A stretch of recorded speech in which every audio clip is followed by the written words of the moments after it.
बसंत पंचमी हिंदुओं का प्रसिद्ध पर्व है जो माघ माह के शुक्ल पक्ष की पंचमी तिथि को मनाया जाता है। बसंत पंचमी का त्योहार हिंदुओं का एक प्रसिद्ध त्योहार है। इस पर्व को प्रतिवर्ष अत्यंत धूमधाम एवं उत्साह के साथ मनाया जाता है। बसंत पंचमी में बसंत शब्द का अर्थ है वसंत और पंचमी का अर्थ 5वें दिन से है। इस दिन ज्ञान की देवी माता सरस्वती की आराधना करने की परंपरा है। बसंत पंचमी से ही भारत में वसंत ऋतु की शुरुआत होती है और इस दिन महिलाएं पीले रंग के वस्त्र धारण करती हैं। बसंत पंचमी को माघ माह के शुक्ल पक्ष की पंचमी तिथि के दिन मनाया जाता है, जो प्रत्येक वर्ष जनवरी के अंत या फरवरी महीने के आरंभ में आती है। इसके अतिरिक्त वसंत पंचमी के दिन का निर्धारण पूर्वाहन काल के प्रचलन के आधार पर किया जाता है। सामान्य शब्दों में सूर्योदय और मध्य दिन के बीच की अवधि। अगर पूर्वाहन काल के दौरान पंचमी तिथि प्रबल होती है तब वसंत पंचमी के उत्सव का आरंभ होता है।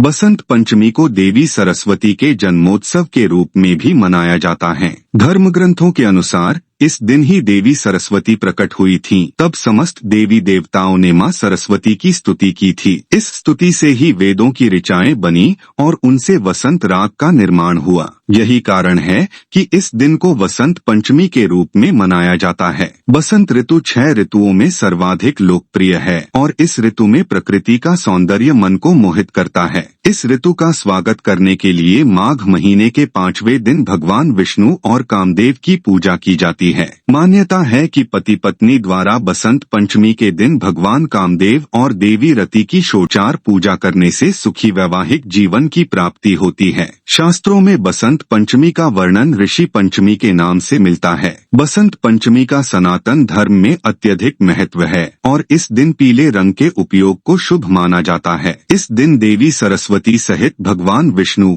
कामदेव एवं श्री पंचमी का पूजन किया जाता है। इस दिन देवी सरस्वती की पूजा करना विशेष रूप से फलदायी होता है। वसंत पंचमी पर देवी सरस्वती की पूजा इस प्रकार करें। पूजा स्थान की साफ सफाई करने के बाद गंगा जल ऋषि पंचमी का छिड़काव करें। इसके पश्चात देवी सरस्वती की प्रतिमा को चौकी पर स्थापित करें। अब सर्वप्रथम विघ्नहर्ता गणेश का ध्यान करें और उसके पश्चात कलश की स्थापना करें। मां सरस्वती को पीले रंग के वस्त्र अर्पित करें। इसके बाद देवी को रोली, चंदन, हल्दी, केसर, चंदन, पीले या सफेद रंग के पुष्प और अक्षत अर्पित करें। देवी सरस्वती का आशीर्वाद प्राप्त करने के लिए सरस्वती स्तोत्र का पाठ करना चाहिए। अब दोनों हाथ जोड़कर माता सरस्वती का ध्यान एवं उनसे प्रार्थना करें। अंत में देवी सरस्वती की आरती करें और उन्हें प्रसाद रूप में पीली मिठाई का भोग लगाएं। बसंत पंचमी के दिन धन संपदा की देवी लक्ष्मी और जगत पालनहार श्री विष्णु की पूजा का भी विधान है। इन दिन कई लोग माता लक्ष्मी और माता सरस्वती की पूजा एक साथ करते हैं। सामान्य रूप से देवी लक्ष्मी की पूजा व्यापारी वर्ग के लोग करते हैं।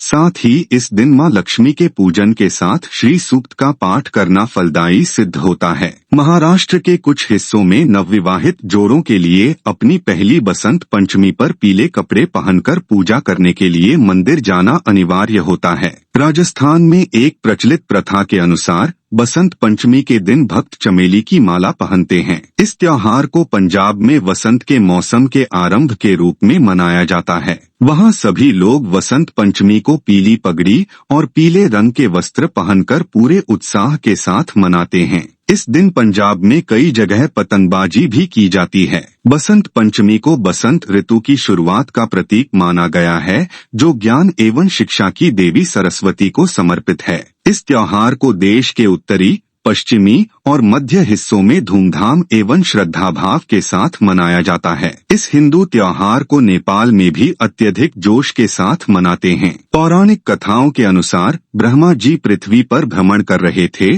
और उन्हें अपने संसार में किसी कमी का आभास हुआ। इसके पश्चात उन्होंने अपने कमंडल से जल निकालकर धरती पर छिड़का। तभी वहां श्वेत वर्ण वाली, हाथों में पुस्तक, माला और वीणा हाथ में लिए हुए देवी प्रकट हुई। ब्रह्मा जी ने उन्हें सर्वप्रथम वाणी की देवी सरस्वती के नाम से पुकारा और समस्त जीवों को वाणी प्रदान करने के लिए कहा। उस दिन से ही माता सरस्वती ने अपनी वीणा के मधुर नाद से समस्त प्राणियों को वाणी प्रदान की।